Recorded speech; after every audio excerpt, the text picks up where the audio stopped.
vulnerably his own journey as far as like times where he's, maybe been in ego and how he's learned from his so-called mistakes, which I feel like we have experiences and some of them are painful and some of them aren't. But I don't really necessarily believe in mistakes. I think that everything teaches us something.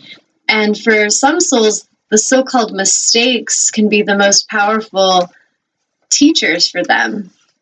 I was talking to my client today in my yoga teacher training, and she was talking about someone that she cared about who had struggled with alcoholism. And for a long time, that person was, struggling, and they just felt shameful and bad about the fact that they couldn't control it. And that she at first was like, what do I do about this? But she just decided to focus on self-love and taking care of herself so that she could at least feel powerful no matter what this person was choosing to do.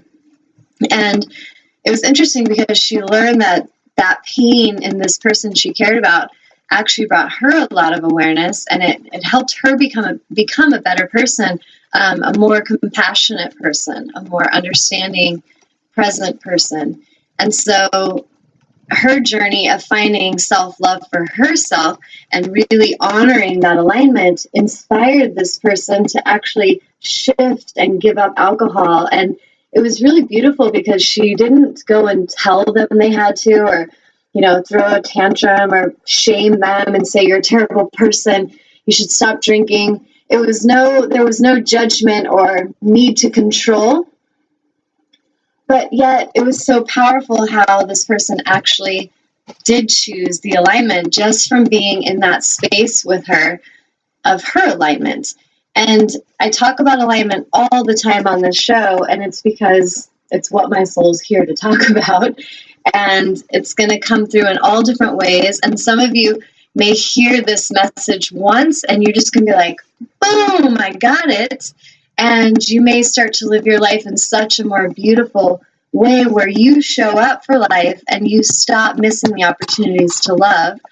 And some of you may hear my messages and be like, oh, that's a great idea. That's a great theory. Boom, I'm going to go get busy again and go back into my pain and my suffering. And then you might dabble back in, what's Tanya saying this week? Oh, yeah, she's still talking about alignment. I'm going to go back and get busy. And maybe you'll have to hear it 50 times before it really clicks and you understand that that is the most important thing we're all here to align with, is our alignment with Source. And so, like, today in yoga with this client I'm talking about, she's a very beautiful soul. I feel so honored to assist and serve souls like hers. And I have this man that I'm working with on Fridays. And these are both students that are mentoring with me for 3 months. And it's just so beautiful to sit with them and to just let Spirit speak through and just to completely surrender to the process and not have any agenda, not have any kind of, we've got to do this, we've got to get this accomplished. I've got to make sure they know this so that I look like a good teacher. None of that is there. But it's so beautiful because I've really learned to trust in Source and to trust that all I have to do is show up. All I have to do is open myself to be receptive to the consciousness and then allow that consciousness to move through me. And by doing so, it moves through me in so much more of such greater power than it ever did when I was trying to make things happen.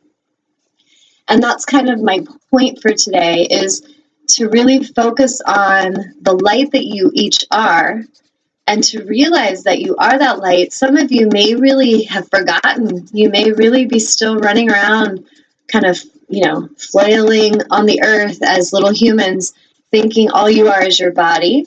Or some of you maybe have been raised in environments where you've been very conditioned to believe that you are your mind, and that if you can get more information in there, that will make you worthy, or it will make you, good enough or better than them, smarter, more achieved, whatever it is that seduces the ego.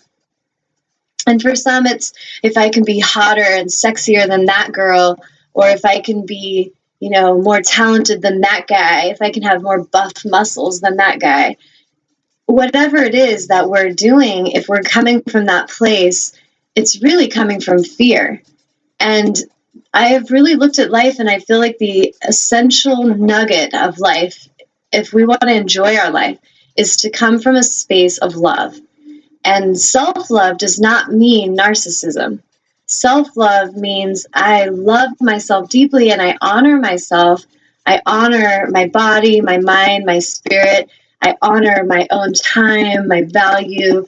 But I also extend this out to others. I honor the oneness that we all are.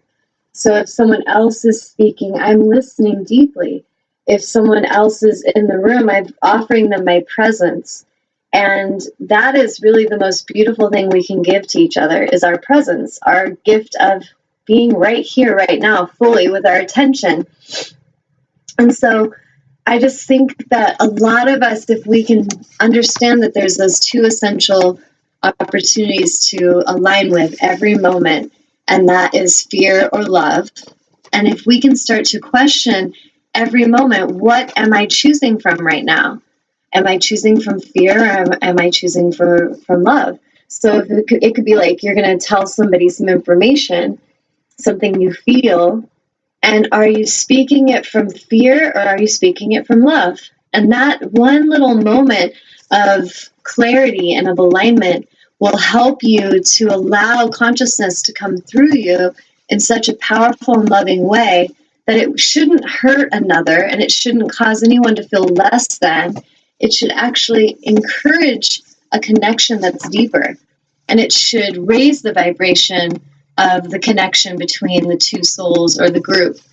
And if we're coming from a place of fear, like let's say if I'm a yoga teacher and I'm teaching my class and I'm coming from fear, which would be, I need to make sure these students get this and that I look like a good teacher, because if they don't do it right, then I'm going to look bad. And so I'm going to be different in my energy on how I teach them, because my ultimate drive is coming from fear about my own ego. And so if I could shift that to, source, what is the highest aligned message that you have for them? I surrender to that. And how can I be an instrument of love? How can I allow the consciousness of love to move through me and to arrive and to lead and inspire these beings that you have drawn into my space, to this sacred space? How can I show them the greatest love? And that is going to be a completely different experience and energy compared to the fearful ego energy. And this can apply to any part of your life. If some of you are, let's say you're hanging out with your closest girlfriends and you're going out and having a good time hanging out that night, and you think about what you're going to wear that night. And if it's coming from love, it's like, okay, what makes me feel good? What do I feel is going to make me feel confident and comfortable and loves me, and also shows love and honor to those around me? And you're going to think about this choice of how you're going to carry yourself into this experience. And if you come from a place of fear, you could be with your closest girlfriends, but you're trying to wear stuff that causes them to feel less, that causes them to feel insecure, that causes them to feel like they're less worthy than you are. And there can be a lot of interesting dynamics play out when wounded child shows up in a man or a woman. That person, that human, will behave very oddly as far as getting that attention on themselves. And so that's coming from fear. If we're coming from a space of love, we don't want to cause everyone around us to feel uncomfortable. We don't want to suck all the energy out of the room and get all the attention on ourselves, because that isn't coming from love, that's coming from fear. So if we can balance that, then when we enter a space with another, they're going to feel supported and they're going to feel honored just by being in our space.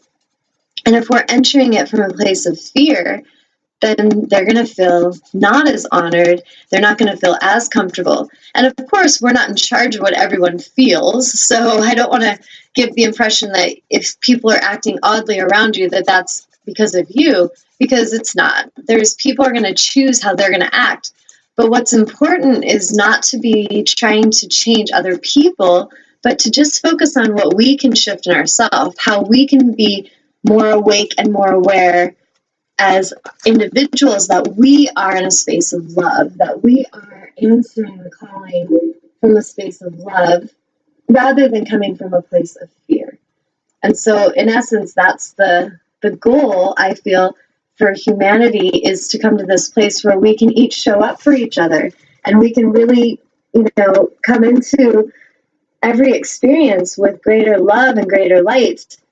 And I feel that as we each remember that we are light, because we are one with the universe.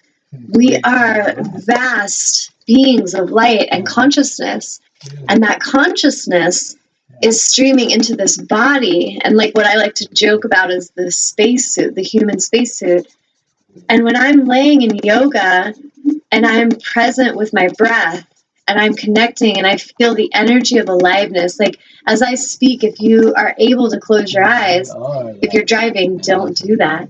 But if you're not driving and you can close your eyes and just take a deep breath and just really center and connect with your breath. That simple feeling of your breath can be very helpful in grounding your presence into this moment. And just turn all of your energy to your fingers, just to fingertips alone, feeling the presence there, feeling the aliveness. And as you tune in and feel the breath and feel the fingertips, you should feel almost like tingling or pulsation of energy in the fingers. And that's the aliveness, the consciousness that is you, is in your hands. And it's all throughout your form. But if we were to lose this form, if this body crumbled and we just had like a pile, like Dr. Wayne Dyer had a great way of describing that the gift of anything is the space. It's the stillness and the space that brings life to anything. So he made an analogy of a pot, like you have a clay pot, and he was like, what makes this clay pot a clay pot? And some people might be like, well, it's the clay, the clay makes it a pot. And he's like, well, no, because if I smash this clay pot into a bunch of pieces and it's laying on a pile, it's not a clay pot. It's just a bunch of clay. And so what makes it the pot is actually the space inside. And so in this body, if we were just like a pile of bones, and it's, the end of a life when someone leaves their body, as we call it, like the soul leaves the body.